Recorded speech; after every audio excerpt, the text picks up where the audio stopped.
नमस्कार दोस्तों। पश्चिम बंगाल की राजनीति में आज एक ऐतिहासिक मोड़ आ गया है। वो बंगाल जहां दशकों तक लेफ्ट का दबदबा रहा, फिर ममता बनर्जी और टीएमसी का दौर आया, अब पहली बार बीजेपी सरकार बनने जा रही है और इस नए अध्याय का चेहरा बन रहे हैं शुभेंदु अधिकारी। बीजेपी विधायक दल की बैठक में आज आधिकारिक तौर पर शुभेंदु अधिकारी को नेता चुन लिया गया। इसके साथ ही यह लगभग तय हो गया कि पश्चिम बंगाल के अगले मुख्यमंत्री शुभेंदु अधिकारी ही होंगे। दिलचस्प बात यह है कि इस बैठक में खुद केंद्रीय गृह मंत्री अमित शाह मौजूद थे।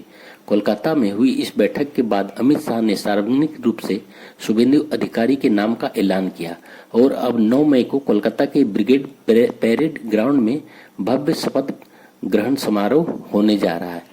बताया जा रहा है कि इसमें प्रधानमंत्री नरेंद्र मोदी समेत कई एनडीए के बड़े नेता और भाजपा के भी नेता शामिल हो सकते हैं। लेकिन सवाल यह है कि आखिर शुभेंदु अधिकारी ही क्यों? क्या वजह रही कि बीजेपी ने बंगाल में सबसे बड़ा चेहरा उन्हीं को ही बनाया? अगर बंगाल चुनाव 2026 सबसे बड़ी कहानी किसी एक नेता के इर्द गिर्द घूमी है तो ये हैं शुभेंदु अधिकारी। उन्होंने जिस तरह अपने जुझारूपन से पूरे इलेक्शन में लड़ा और पिछले 5 सालों से काम किया, इसी के लिए उनका नाम सबसे पहले बढ़ाया गया। उन्होंने सिर्फ नंदीग्राम से जीत हासिल नहीं की, बल्कि भवानीपुर में भी उन्होंने ममता बनर्जी को पटकनी दी और हाई प्रोफाइल जैसे सीट पर ममता बनर्जी को बुरी तरह से हराया। कई रिपोर्ट्स में उन्हें जायंट किलर भी कहा जा रहा है। यही नहीं, बीजेपी नेता इस चुनाव को ऐतिहासिक प्रदर्शन किया। इस चुनाव में बीजेपी ने शानदार प्रदर्शन किया। यह ऐतिहासिक प्रदर्शन है बीजेपी का। रिपोर्ट्स के अनुसार पार्टी ने 294 में से 207 सीटें जीतकर स्पष्ट बहुमत हासिल किया। इस जीत के साथ ही बंगाल में 15 साल पुराना टीएमसी शासन समाप्त हो चुका है, मटियामेट हो चुका है। अब चर्चा सिर्फ मुख्यमंत्री की नहीं बल्कि पूरे नए पावर स्ट्रक्चर की है। सूत्रों के मुताबिक बीजेपी में कोई डिप्टी सीएम बनने नहीं जा रहा है, अभी तक का जो रिपोर्ट है। अगर ऐसा कुछ हुआ तो आज पता चल जाएगा।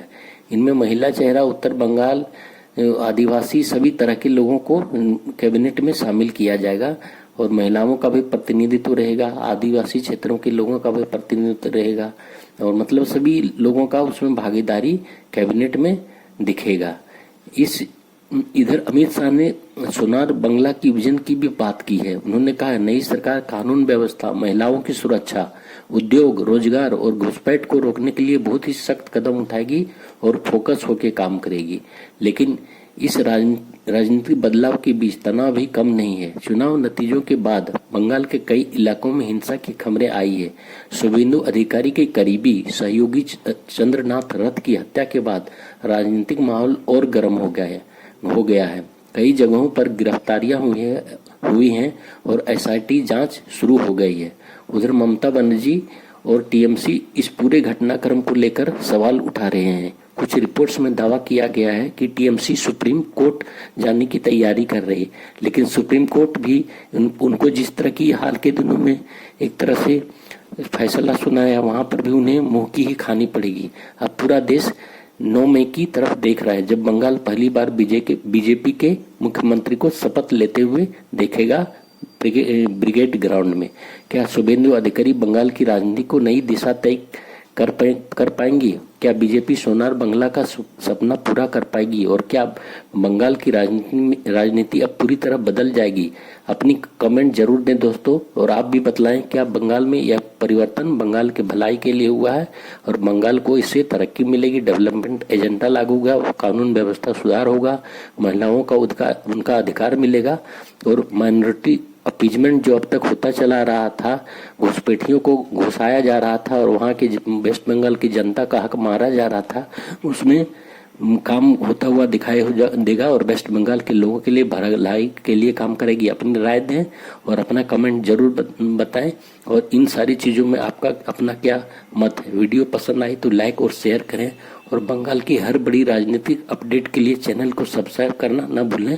आपका बहुत बहुत धन्यवाद।